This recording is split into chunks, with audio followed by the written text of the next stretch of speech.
oríire láre o fún olóyè Sunday Igboho ṣá ọmọ Adéyẹmọ ọlọ́run ò máa ṣe bíi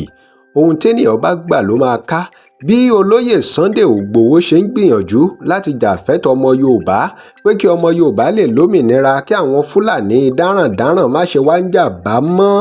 bẹ́ẹ̀ náà lélẹ́dùwà rí gbogbo iṣẹ́ yìí o ó sì ti jẹ́ kí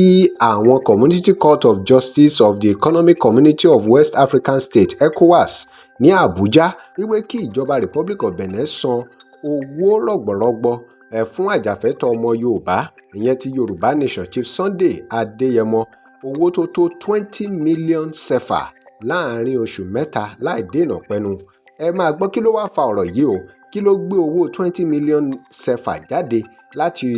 ọ̀dọ̀ àwọn ECOWAS táwọn ECOWAS ní kí ìjọba Benin Republic wọ́n sanwó yìí fún olóyè Sunday Igboho ṣá. Ohun tó fà á ni pé olóyè Igboho ṣá wọ́n gbé kéèsì kan dìde ni ẹ ṣáà ti mọ̀ pé ajàfẹ́tọ̀ọ́ ni wọ́n àwọn náà wá jàfẹ́tọ̀ọ́ ara wọn pé ẹ̀yin ìjọba Benin Republic fi ẹ̀tọ́ wọn dùn wọ́n tí wọ́n sì ṣá owó babagbagedeimo sátìmọ́lé ní èyí tí kò bófin mu bẹ́ẹ̀ ni ó ní ẹni tó bá máa ránṣọ fúnyàn tààrẹ náà la máa kọ́kọ́ wò bóyá ó tó òun náà ni Sunday Igboho ṣá wá gbé dìde pé ẹ̀yin náà tó jàfẹ́tọ̀ọ́ mi náà wá gbé case file yẹn dìde ní ọ̀rọ̀ yẹn wá dé court ní court ẹ kó wá sí wá ní bó ṣe rí gangan nìyẹn pé ìjọba Benin ó yá ẹ dìde ẹ lọ san owó 20 million CFA fún olóyè Sunday Igboho ṣá láàárín àsìkò tí wọ́n fún wọn ìyẹn oṣù mẹ́ta pé kí wọ́n sì fi evidence hàn pé àwọn ti san owó yẹn ọ̀rọ̀ ṣì ń bọ̀.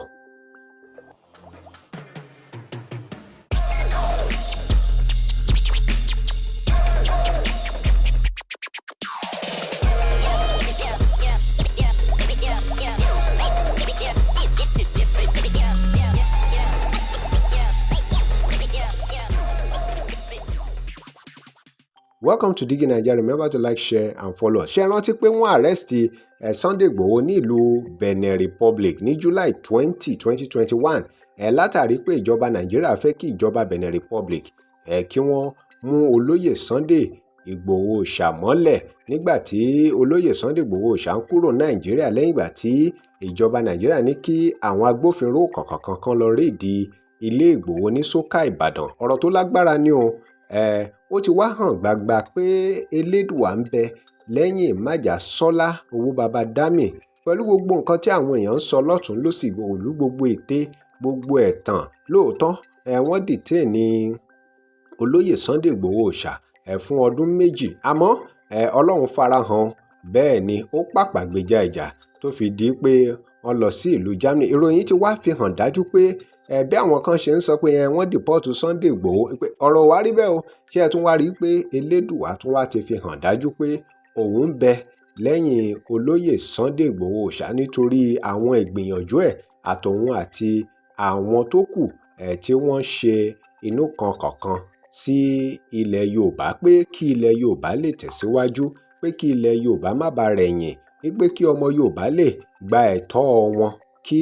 àwọn àtọ̀húnrìnwá kí wọ́n má fi ẹ̀tọ́ wọn dùn wọ́n mọ́. Òun rèé o 20 million CFA ní ìjọba Benin Republic gbọ́dọ̀ san sí àpò olóyè Sunday Igboho ṣá. Wọ́n gbọ́dọ̀ ṣe bẹ́ẹ̀ láàrin oṣù mẹ́ta láìsí kọ́nùkọ́ kankan rárá. Kí lè ròyìn lórí tuntun tá a gbé wá fún yín? Remember to like, share and follow us. Thanks for watching.